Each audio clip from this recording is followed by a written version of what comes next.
Hey everyone, good afternoon, good morning, wherever you are. And thanks for joining today to talk about one of my favorite topics in compliance metrics and how you actually influence engineering teams. So, again, thanks for joining. My name is Milan, and I am here to kind of talk about all things compliance. For someone that's been in the industry quite a while, I've noticed that there's a lot of changes going on in the industry. There's a lot of changes in how engineering is being done. And it becomes even more important that we learn to scale how we do compliance with our engineering teams over time. And today, I'm really excited to talk about some of the key ways that you can show on paper that you are saving up to millions of dollars in audit costs going to performance based auditing, as well as how to influence your engineers by giving them metrics that they actually care about so that you can influence them over time to do the work that you need them to go do. So, this is going to build off of episode 2, which is really about where I went into detail about the engineering mindset versus the compliance mindset. And as I worked engineering for a large $5 billion software product for many years, where compliance was a key component to it, I learned back then that the way compliance teams usually approached me was not always the most effective way because we were talking apples and oranges. So, a couple of housekeeping tips is if you do have questions, please do stick them in the chat. I'd love to hear from people and hear what works for you as well. And I can put those up. And if I don't get to your question, please put a Q colon. I will definitely get to it at the end of the stream because there is a delay going through the streaming process. So I may not see it immediately, but I will get to it. So let's talk about what metrics now are really important. So we talked a little bit in the last one about, you know, the main thing that the engineers care about is time. And when you think about how in compliance we generally have talked about the different kinds of, oh, excuse me, I did something here with my, 1 second. So if you think about how we actually look at the difference between how we measure the metrics, what we can say is that we do know that in compliance, we don't always talk about time, right? When we're going through an audit in particular, we talk about the pieces of evidence, we talk about, collecting X number of them, getting them to the auditors, but we really don't track how long that takes necessarily. So the first thing, if you want to influence engineers, is you have to build their trust. And by building their trust, there's only a couple ways to do it if you look at what they think is important. So if they think time is important, we talked about what engineers actually hate. They actually hate a couple of things. They hate bad specifications, like ambiguous specs. And if you think about an evidence instruction, it's really a specification, right? Provide this piece of evidence that I'm asking for with this spec. And that can either be efficient or non-efficient. We'll talk about that. The other thing they really hate is unplanned work. So if you think about unplanned work, this is a tough one for engineers because most engineering teams are booked 100 to 120% with their day jobs. And their day jobs, unfortunately, don't always include compliance and auditing and those types of things. For example, they're writing new features, they're fixing customer bugs, and that is what they usually gauge their success on, as well as their sprint timing, right? Most teams, are whether they're DevSecOps or even if they're waterfall-ish, they have a period of time that they're booking to go do certain pieces of work. And if you think about them being 100% booked, and then you're bringing compliance things on top of that, it can be kind of a recipe for failure because, again, that's not always the most impactful work that they're looking for to go do in light of everything else that they're doing. So the metric, if you take those concepts, meaning that unplanned work, you want to take that away, as well as kind of giving them good specs, the key metric that I've used for many years is called first time resolution, FTR. Now, I'll go into this in real detail now because this is kind of the meat and potatoes behind how you build the trust with the engineer. So, my goal has always been to show engineering for compliance in particular, we're doing it as efficiently as possible. Now, why is that? Because every senior leader knows you have to collect evidence at least once. The challenge comes in is when you're in the audit and you have to go back to the control owners and engineers multiple times for the same piece of evidence. So, let's talk about how we get the instructions and the requests down to engineers. We get the PBC or the spreadsheet, the list of things that the auditor wants. The compliance teams gets that, and then they get it to the engineers, whether it's in email asks or Confluence or Team Stats type pages or tickets, which is what we end up using today. You get that request to the engineer, and then they provide you something back. That something back has to go through multiple layers of acceptance. So if you think about the flow, so you collect the evidence from the engineer, then the central compliance team has to review that to see, okay, was everything that we think is there there? And when I say think that's there is because we don't always know whether or not it's actually going to make it through at that point. So let's say, oh, they missed a piece of it that we think they need to include. You go back to the engineer. That's one regression. That's what we'll term as a regression. Okay, they give you that. Then you supply that up to submitted to the auditor for initial review. Their line auditors have to review that. Let's say they have a question. They need to ask the engineer something. Well, now you pull the engineer into a meeting. There's two regressions. And then let's say you get past that with only twice. I've seen it go up to 6, 7, 8 times. Let's say you get to that point, and then the auditor's QA looks at it, usually in the last few weeks of the audit, which we'll address later. And now they have a question. So now you're under the gun with this late request that's gone back to the engineer multiple times. So the first time resolution goal is that the first time you collect that piece of evidence from the control owner or the engineer at the end of the value chain, it makes it with 95% confidence all the way through the system the first time. Makes it through the compliance team, QA, makes it through the line auditors for the third-party auditors, and it makes it through their QA team as well for full sign-off.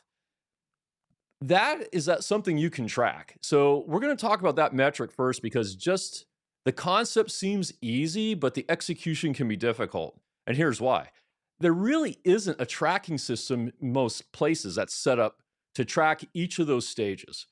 So for example, like we use a Jira ticketing system where we track every time you collect that piece of evidence, you move it to the next stage in an actual process flow. So you collect the piece of evidence, it then goes to the line auditor in the compliance team for the company. They review it. They either pass it forward, move it on to the compliance team, the auditor team, or they would kick it back. If it gets kicked back, it means that there is an issue. But the challenge is you can't really track that issue in email very well because you have hundreds, if not thousands of pieces of evidence. So how do you actually then track that and be able to do like glide paths and reporting if you're not actually tracking it officially, kind of like a piece of code that moves through a system? You really can't, and it's really challenging then to go fix the problem. So let's say you put the tracking system in place that tracks every level. The second piece of that is you have to have the discipline not to pick up the phone or send an email to solve the problem. Because if you do that, you're masking where the issue actually is. So by going through this system and you build this tracking system out, what that actually allows you to do then with your current audits is baseline what that FTR is, that first time resolution. And I think you'll be surprised, as I know my teams were, on how inefficient an audit can be with an auditor. You can take a look at the numbers and you would expect it to be high, right? Like that shows efficiency. But the challenge is that it hasn't really been tracked that way in most of the teams I've worked with or even people I've talked to, because that's not kind of the mindset of compliance. Compliance is like an outside-in team usually. They're usually not engineers. So using the same kinds of tools that engineers use is extremely valuable. So if you think about engineers, and this is why I set up the system that way originally, it's like tracking code flow. Code moves up. If there's a bug, you go back and fix it. And everybody knows in the engineering world that fixing a bug retroactively, once it's in production, is 6 to 9 times more costly than fixing it initially. So the FTR builds trust in a number of ways. So we talked about how we track it through and that you have to have discipline not to resolve the issue outside of actually regressing the ticket back to the previous owner and fixing the problem. You actually have to track it in 2 stages. You have to track it from collection to the submitted to auditor stage right before that, because you want to know if there's a problem internally. If the central compliance team has to kick that back or regress it back to the owner, why did that happen? Is it because they didn't provide the actual information that was supposed to be there? Meaning that the instructions were clear, but they just didn't provide the right information, which means there's either a collection issue or a tooling issue or a completeness issue with what's collected. That could be problem number 1. So you want to be able to figure that out. Was it a technical issue or was it an attention to detail issue? And then you want to track it from submitted to auditor up through their QA. Because if you gave them what they asked for in the actual instruction list and evidence list, and they sent it back, it meant it was a bad specification, meaning they didn't ask for the information in a complete way, so you could provide it, and then they have to ask another question or bring them in to explain it. It should be very clear, because if it is clear, then it should be able to make it through.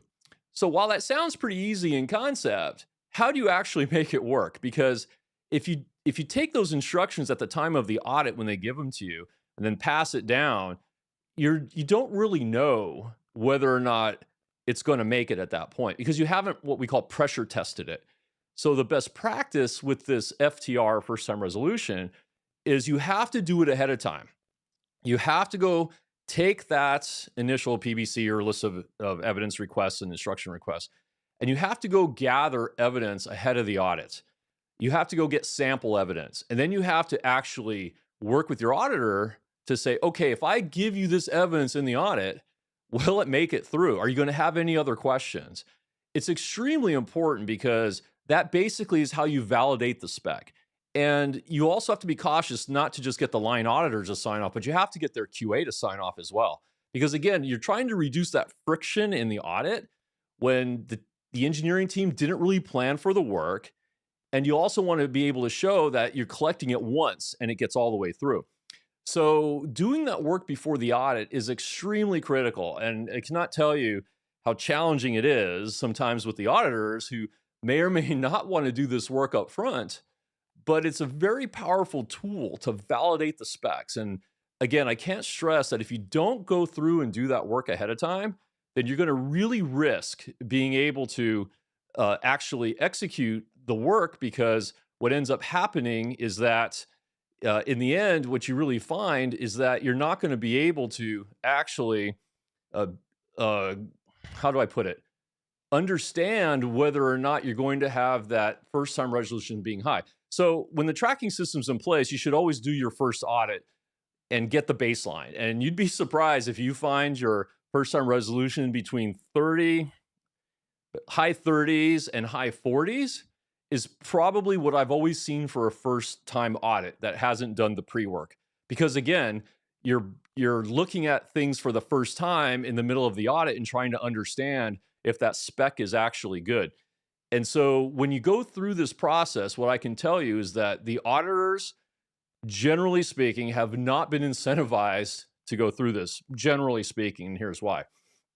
The auditors, if you think about it, are they really incentivized to get evidence through the first time?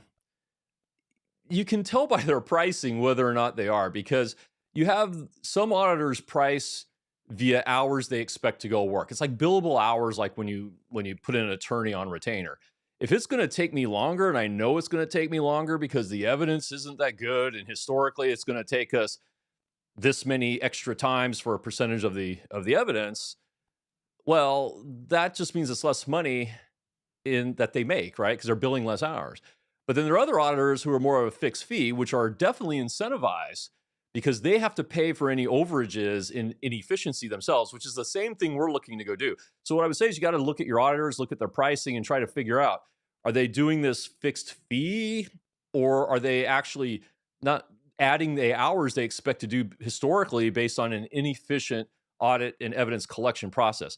So while that's important, we'll talk more about how to do performance-based auditing. But to the engineers, you can show them on paper, like from one audit to the next. We've done this. That when the efficiency goes up, you're going to see the friction. That means the friction's going down. What that means is you collect that piece of evidence once. The engineer doesn't get pinged 3, 4, 5, 6 times for the same piece of evidence to explain it, so the auditors understand it. And it's been a powerful tool. So that one metric, as you can see, drives a behavior that increases the confidence from the engineering team that you're not wasting their time. Because if you're wasting their time, that is when they won't do anything for you, because they're going to know that anything you ask them to do is just going to be painful. But the net effect of the FTR metric initially is that when you can show the engineers on paper that when you ask them for something, it's a good ask. 90+% of the time, it gets through the first time. that means that they can see on paper that you're not wasting their time. Because remember, compliance is always seen as the overhead function, right? You're either, every leader looks at things as you're making money, saving money, or costing money. That being the case, if you're not costing money, you can show you're saving them money in terms of time. That is extremely powerful because what we use in terms of the metric of time is every regression that goes back to a control owner or comes back down after the first time submission is about a 30-minute hit on average. Now, some, yes, you can explain it in 5 minutes and it's done. Some will take days. You have to recreate the evidence. You have to go pull it from multiple systems. So at 30 minutes of time, you can attribute to the FTR number. So if you move from 38% to say 70 to 80 to 90%, you can track the number of regressions and put 30 minutes each. And I can tell you that then you can show that there's tens of thousands of hours saved after you've baselined and then you've improved the efficiency. Because again, you're not just improving it once, you're going to improve it for every audit that comes after that. And if you're doing something like a SOC 1 Type 2 4 times a year for a financially impacting service, those numbers add up quickly. As a matter of fact, I'll bet you'll find that the engineering managers will be more interested in the number of hours saved versus the actual cost. So that metric has been a key metric for the last couple organizations I've worked in to actually show engineers that you're trusting the stewardness of their time and not wasting it. So, that doesn't really influence them directly. But what that does then is allows you to have capital with them. When you do ask for things, they understand that there's a higher confidence that it's not going to be a waste of their time. So you get a lot of capital by showing them you're minimizing the impact. Because remember, they're in sprints, right? They're in these 2-week sprints. And if you can actually get them to that stage of where the evidence is that, let's just say, good, it does 2 things. One, it actually reduces risk. And a lot of people say, well, how does that reduce risk? It's an operational efficiency. Well, that's true. But if you think about knowing the evidence is good, it now allows you to be able to track the drift much more effectively. You can even automate it. So the ultimate goal that we have is by getting to a 95% FTR is now that the evidence is good, you can go to automation. Like you can remove them from the actual flow because the automation effort will not be wasted because the evidence is known to be good. Because if it's ambiguous and you're having to go back with questions and changes, you think the engineers are going to want to spend time using engineering resources on something that's actually, that they know they may have to change again because you have to ask them a bunch of questions.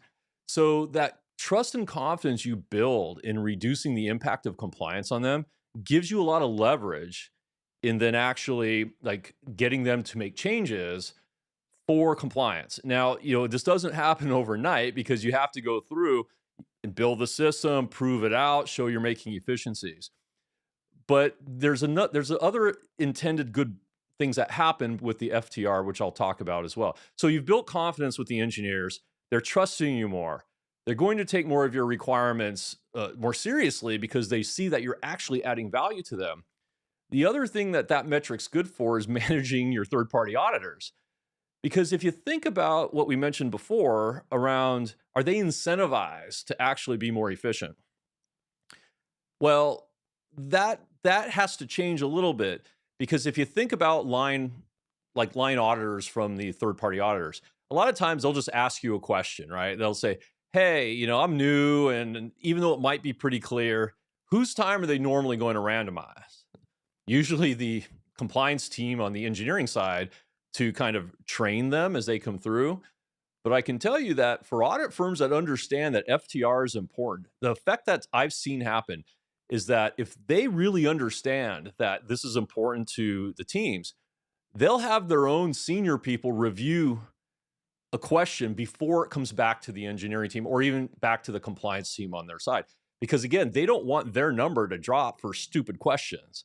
So the net effect of it actually is that the third-party auditor, senior managers, even their QA teams end up becoming a gate before they kick questions back to us because they don't want that number for them to go down, which means if they can take care of it in-house and answer the question by somebody who might have been around a couple of years, they have a new person, that actually encourages them to train their own people. We know the revolving door has always been an issue with third party auditors, right? They get in some junior auditors, they stay a year or two, they just start learning the system. They're gone and new ones come in, and now the compliance team usually has to retrain them. And then, the evidence and what it means, and they're asking a bunch of questions. You got to pull them in meetings. And that also, you have to pull the engineers in a lot of times for that. And they don't like that either, because again, that's randomizing their time. So not only do you get the effect of the third-party auditors taking more accountability for understanding the evidence and training their own people to make sure they're not asking the stupid questions that they should know the answers to, it also allows you as a compliance team, along with the engineers, to do performance-based auditing. So this is when we go back to saving millions of dollars on the actual audit costs. The companies that do a good job of this, third-party auditors, they're not actually going to lose money by doing less money in the audits. But think about the trust on the other side. If they are, giving you good evidence instructions, you're working ahead of time before the audit to get really good instructions that with high confidence are going to make it through, they're likely just going to get more work. And it makes it very easy for the compliance team to use them, because you can show on paper what their efficiencies are. Now, over time, you will have to do tests with other audit firms to kind of see how they're doing and account for, some latitude in the initial audits, because the first audits are never as efficient the first time you're doing it. But it allows you to get in this performance-based auditing, which is also another valuable tool to show with the engineering leaders, like, hey, you're going with, part of your metrics are to ensure that they are efficient. And when you show that, again, it builds that confidence and trust, where then they will allow you more latitude in taking on other items in order to go work. So again, that's how you build the trust. And with that, if you have any questions, please do put them in the chat. I'd love to kind of hear if other people have tried this, or if you have any questions, I'm more than happy to answer them as well.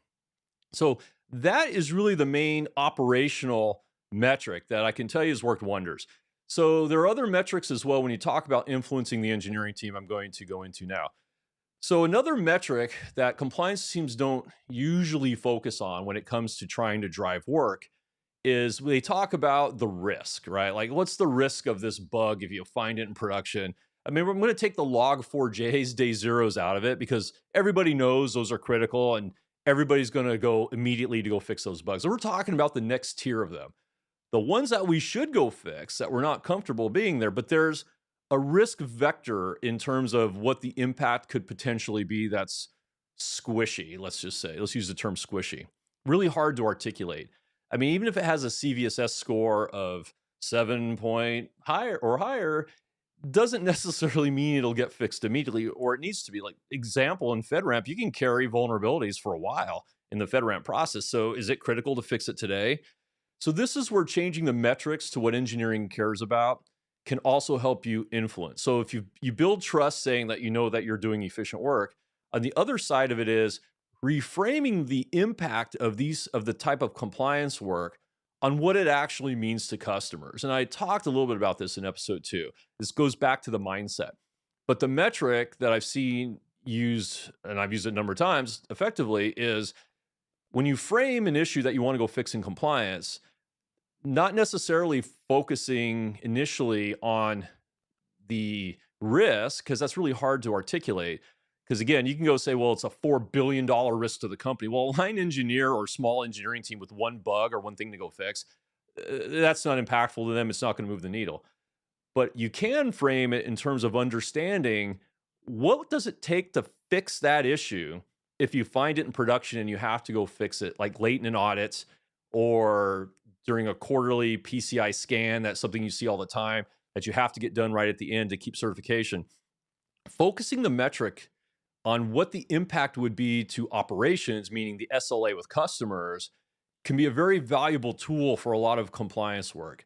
But it comes with a way to frame it so it actually aligns with what they care about. Most engineering leaders, even my own, what they care about is customer satisfaction. And with that, customer uptime and SLAs are extremely important, because those are things that are tracked at a very high level. Like, was the customer down for any time? Was it unplanned downtime or was it planned downtime?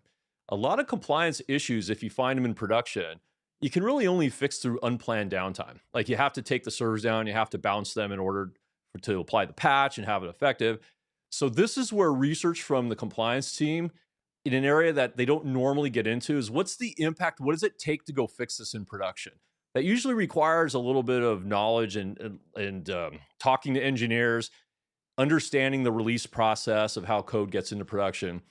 Because if you frame that issue in a kind of a mindset that says, look, engineering leader, we have this issue that we find in the quarterly PCIs. We've had to patch it, or if we have to patch it in order to pass the audit at the end, and it's very risky. If the timing doesn't work out, you're going to have to take the servers down.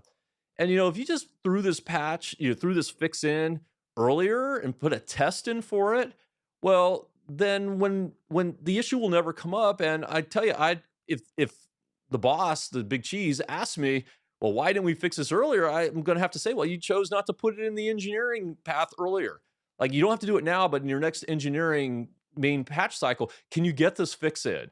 It will really reduce the risk of finding it in production than you having to take servers down or impacting your engineering team with an off-cycle patch in the middle, because we're likely going to hit it again.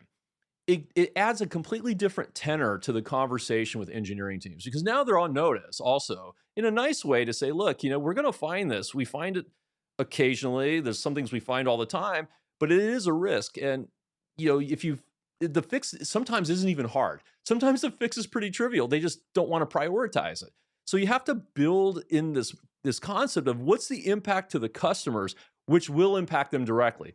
Because when you kind of mention, look, they're going to ask you why you didn't patch this. You knew about the issue. Now I've told you it's not even a hard fix. Why couldn't you fit it in? 9 times out of 10, they'll fit it in. And if they don't, at least now they're on notice, and then it will get prioritized if it does come up the next time. So remember, you're building transparency and credibility along the way. And that's extremely powerful in ensuring that when you do want to influence them, you're seen as a partner and not as somebody coming after the fact or with these ambiguous asks that's always taking extra time.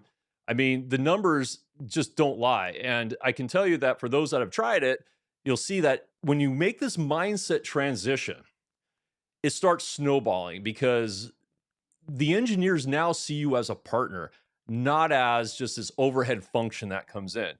You're there to save them time. And I talk about even in the mission statement that I use myself. So I'd ask you to look at that to say you start from the beginning. Once they kind of understand that you are there to help them and not actually detract from them, it can be extremely powerful to see kind of how it goes. And I think Vanessa here put something here. I'm going to throw this up, move this around.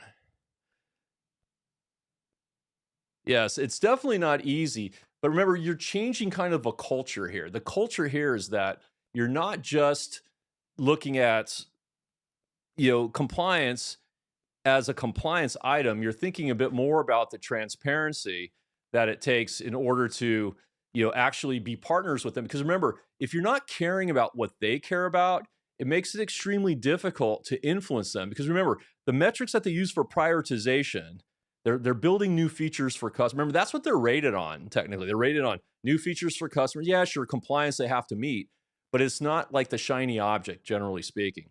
So it really comes down to what it means for why this is so important, building it within the capacity of how they see it's important, and then obviously, getting them to understand that there's a better way to go do this. So it's really kind of challenging when you go look at the bigger picture on how do you change up to 30 years of industry, right? I mean, these concepts, I can tell you, even speaking with some very senior third-party auditors, they're not necessarily new. I mean, they are new because they haven't seen it before. Actually, I get asked all the time, like, how did this work? And again, it comes from understanding the engineering side a little bit more, because we talk about the days of the blank checkbook and the compliance bat are kind of gone because it doesn't scale. And so if you think about what this kind of efficiency means for engineers, look at how SOC 1 Type 2 audits have progressed. Instead of getting more efficient with how we can keep compliance by design along the way, the auditors now are requiring 4 audits a year to make sure the drift doesn't change.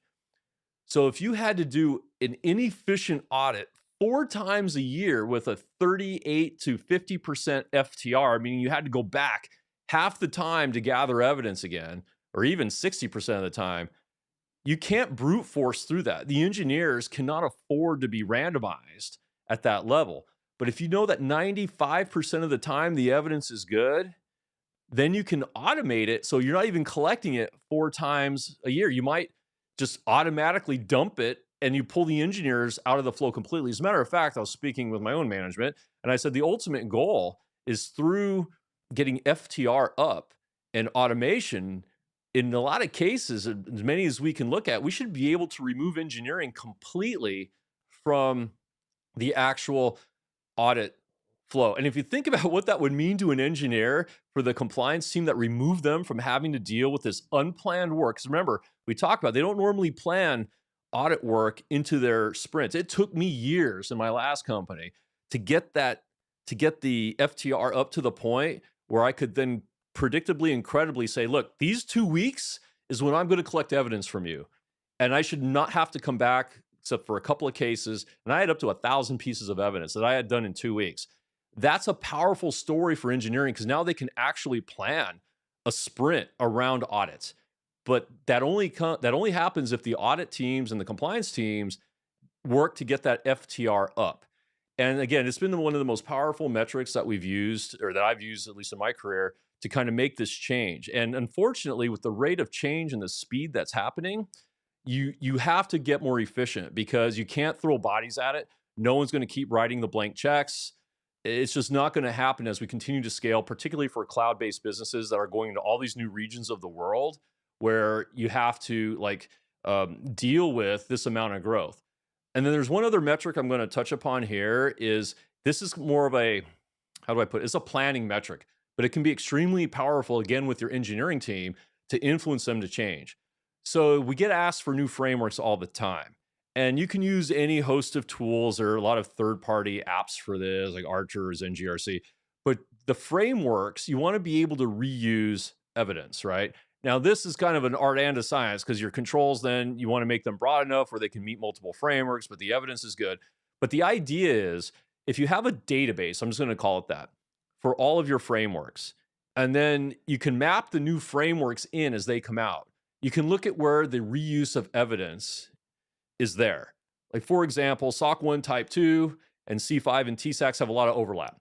Well, if you can show them that, hey, you collect this one piece of evidence, but you can use it in these 3 different frameworks. Now, it's not 100%, but say you get a 60, 70% savings from being able to reuse the evidence, and you take that to the engineers and say, look, we got to go do this new framework, but I looked at all the numbers, the compliance team did the review, and actually we only have an uplift of 40 controls, so 20 new controls out of 300. Well, that's a very powerful story with engineers to say, look, we can go open new business and the uplift to you is only this much, not this much. You can kind of take some of the scariness out of going after new frameworks. Now it's a lot of work, and to be clear, there's a lot of new frameworks. So you really have to, as your business decides which areas it's going into, you have to be able to take the time to go map those frameworks in, do the evidence collection, validate those evidence pieces against that framework with your auditors. But it allows you to allow the engineers to plan much more mindfully on what the uplift would be. Because again, that goes into planned work versus unplanned work. If you show up and say, well, we got 300 new controls for this framework, they're gonna be like, oh man, that's like a lot of work. There's no way we can fit that in. But if you go through the mapping exercise and the metric of overlap is used, you can say okay, look, this new framework, there's this much money that the sales team can go make. And we've mapped it against the current evidence we collect. If we align the timing, we might only have to do 20 new controls. Well, that doesn't sound so bad, right? And again, it's about credibility with the engineering team that you're minimizing the amount of effort they have to put on this. And as that builds over time, they will start actually scheduling you in their sprints for more work. And they'll also start assigning resources because, again, engineers love to create efficiencies. They love to automate things. The thing is, they need to know that what they're automating is going to be worthwhile. And so that's where shifting these metrics away from these traditional compliance and tracking of evidence and just completion to more engineering type metrics is extremely important. And if you think about that process flow I talked about for FTR, it's an engineering flow. I mean, I used it in engineering. It's almost like moving code. Where does code have a regression? Is it in the integration branch? Is it in the main branch? And if it comes back, you can RCA it. And so that's where, I would just stress that the discipline of moving and sticking with the tools is extremely important because, again, it's not to beat on anybody. It really comes in to see, it really comes up to this point where this shift in mindset allows us to be more an integrated partner with engineering. And what I would say is that, the risk factor gets, if you're more credible with your dates and you're reducing the variance of the testing, that actually decreases risk. I can tell you that the more you do this, the less deviations you'll have. And a lot of that comes from because you have the ability to then fix that issue discreetly. It's not an amorphous issue where you're going to find some outlier the next time. It really does kind of help out in the long term with kind of what it means to actually move and track it. Now, Vanessa brings up a great point here about automation allows internal monitoring tracking. Thanks for bringing that up, Vanessa. The tools can also help you scale and not have to spend as much time following up. Like, for example, you can have tools that track how long pieces of evidence are sitting or if there are dates and have automatic mailers go out. Right. The automatic mailers will say, hey, oh, by the way, we know you're busy, but this piece of evidence is due in a week or in 3 days. Otherwise, it's going to start putting the audit at risk. And that can help drive through automation kind of the process adherence or flow, where you don't have to have a human actually sitting and looking at like each piece of evidence every day. Again, that doesn't scale over multiple frameworks, thousands of pieces of evidence. And then you can also use those tools now to track, let's just say, track teams against the standard. I know what we use is we have VP dashboards that show here the evidence that you have. When things start getting stale or behind, it's all there. They can easily go see who the owner of those evidence is. They can go contact them directly. Again, that transparency is extremely valuable in how to kind of change, how you operationalize the issue. Because I'm going to go back to one of the key concepts is that most compliance really isn't a compliance issue because teams know they have to do it. It's an operational issue, and integrating it with the standard workflows that engineers are doing, along with how they prioritize work. If you don't actually hit those issues, then it's really hard to influence them. But when you are kind of talking the same language, and especially if you're aligning the key metrics to things that they care about, such as downtime if you have to go fix it, or let's just say the soft understanding that if it does happen, they've been warned about it and they made a conscious decision not to go fix that, which sometimes is okay based on the amount of work it is. But again, that's their decision to go do. And then obviously it gives you a lot more credibility when something does need to get fixed, that it gives you that, that immediate credibility that, hey, you've reviewed the issue. You're already saving them a bunch of time. You really need this thing done. And that's where building that relationship with engineering becomes very important. And I know we've even seen where they start assigning people to work with us to gain even more efficiencies. Because once they start seeing those numbers go up, I can tell you they want more. You get pressed all the time. Like, how fast can you accelerate the other parts of the business into this model? And really, the ultimate goal also is not only from the engineering perspective, but from the third-party auditor perspective, is you can start then kind of tracking how you're spending and in reducing that cost and that friction. Because again, the system hasn't really changed. If you think about the rate of innovation, people used to only change their software, do major upgrades every 5 years when the hardware went end of life. And that wasn't actually that long ago. And most of these compliance practices have not really adjusted for the rate of change that's coming with engineering on even a daily to monthly basis.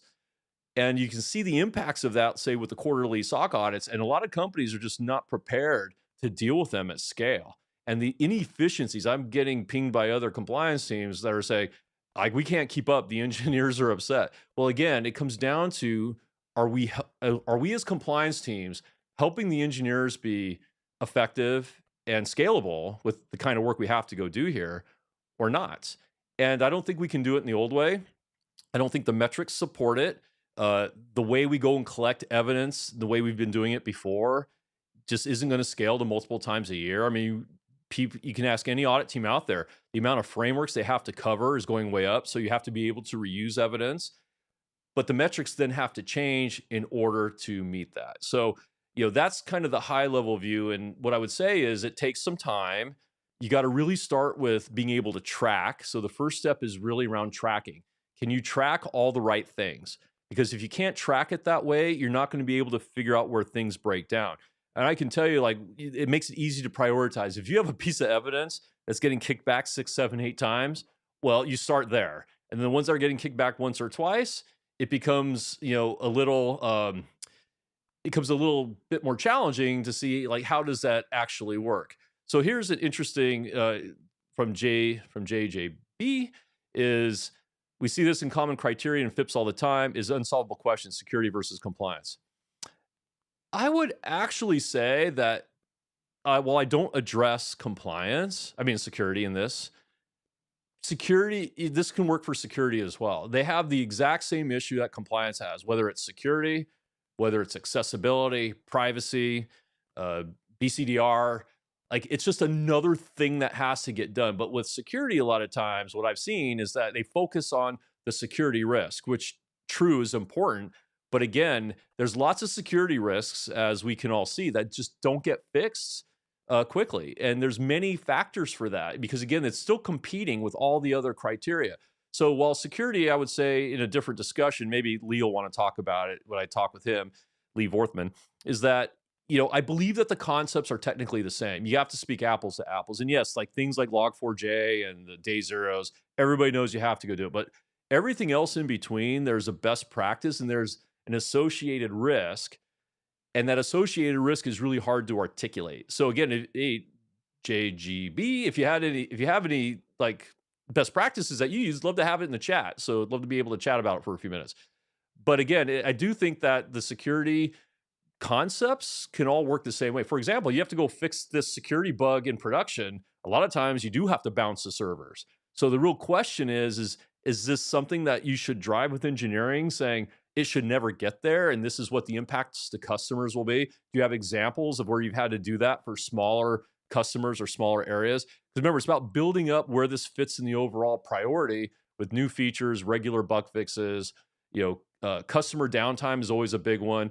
Or if this is something that has been seen in other areas that could close a hole, even if it hasn't been exposed, there's a different way to build like the credibility versus just saying that there's a general risk, because that's a hard one to really articulate a discrete value or impact, especially when engineers don't always track their priority that way. It comes down to like how big the issue is, what's the opportunity for it to be out there? Is it out in the public today?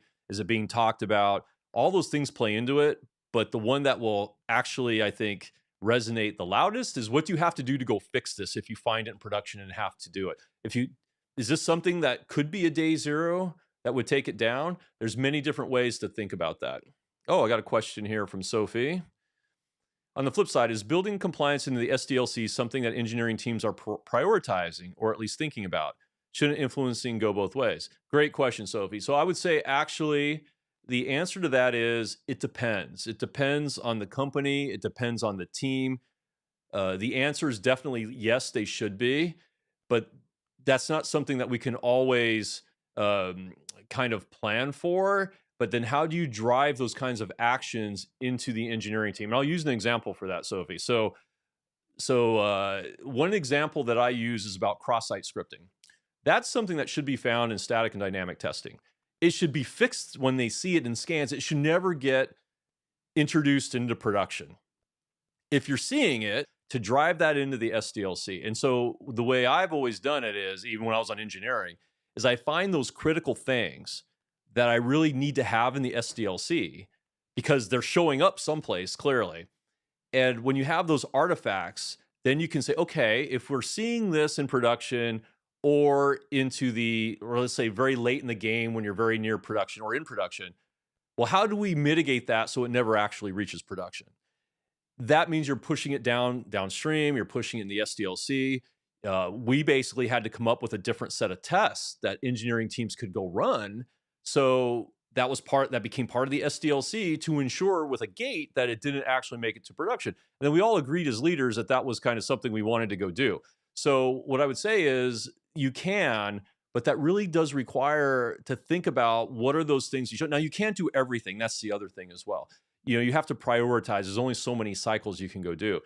But I think the compliance team is well suited to go figure out like what are those things by doing that research that show up either in production or not, that should be addressed in the SDLC. So great question, Sophie. Appreciate that. But that is really a great way to go drive things to the left. And that's actually what we do today. As we see these issues, whether they're an audit evidence issue or, like we say, security or compliance issue, how do you articulate that to drive that as a systemic fix based on what the impacts are to customers, the impacts to the business? And yes, I would say that every organization I've worked with or I've kind of consulted with, they all have different processes for their SDLC, but it doesn't change usually what you have to go do to articulate the value of that, of fixing it early versus later, meaning that you want to push it further left in the development cycle or formally into the SDLC. Great question, Sophie. Thank you. So again, these are some of the high level metrics, and I'm just going to go back if there. I'm happy to take any more questions, but I'm going to start summarizing with the world is changing. The way compliance needs to work at scale needs to change. And by changing the metrics and aligning closer to engineers and showing them the value of where they can actually save money and you can help them save the time. Because I tell you, when you start showing them you're saving them tens of thousands of engineering hours, where do you think that goes? They know that goes right to new features for customers or fixing bugs or the things that they like doing. And then as the champion of that, of saving them that time in this very important work of compliance, because everybody knows at senior level that this opens new markets. This is the number one trust vehicle with customers. So they all know that they have to do it. But the challenge is they don't always see it as effective, or scalable. And you just can't throw bodies at the issue anymore. And I think for compliance teams, the ultimate value in especially the audits, which take up tons of resources, is really on the proactive side now, because you can start switching your resources from actually just running audits and running tickets to mapping in new frameworks, actually building the business, working on with the control owners to maybe automate the evidence, right? You can kind of start switching from the reactive piece, which is really fixing an audit, gathering evidence, into this proactive space. And it also reduces a ton of friction because you're not having these fire drills in the middle of the audit. I mean, if you talk to people on my team, they can tell you that the way we get through audits today, we're finishing almost completely on time. There's a lot less friction. The FTR numbers in the areas where we've been able to put this in so far have gone way up. And then the engineering teams reach out to help. Like they're not what I call a hostile witness, what I used to call in the bureau. They actually want to work with you because they're seeing the value that the compliance teams are really bringing to the overall organization and really saving them that one metric that they care about the most, which is their time, so they can use it on other things. So this has been a very high-level overview of the actual metrics that I've been using and that my team's been using. We used in engineering, we brought them over to compliance, and they've been very effective. So I'd love to hear more thoughts and comments from people. I'll hang out for a few minutes, but also you can also put questions and comments down in the actual chat, not the chat, but the actual listing for it in the comments there, and I'll be happy to address those as well. So I just want to say thank you, everyone. Again, this is an exciting space for me because I think it's an emerging space. It's a space where, there's a new revolution coming in the compliance space because the current tool sets that we use just aren't going to work. And again, this isn't the only way to do it, I'm sure, but this is definitely one way that I know that our team that I've been working with now has really been able to show engineering and really build up that confidence. And we get a lot more things done based on the trust that's built and then the influence that they will actually take from us because they see us as a trusted partner that is actually working as part of our core mission to save them time so they can go work on other things. So with that, I just want to say thank you, everyone. I really appreciate the time, and I'll look forward to seeing you next time. And thanks for the engagement. I think it makes it a lot better for us to have a conversation. So thanks for the questions and the comments. And until next time, I hope everyone has a great day. We'll talk to you all soon.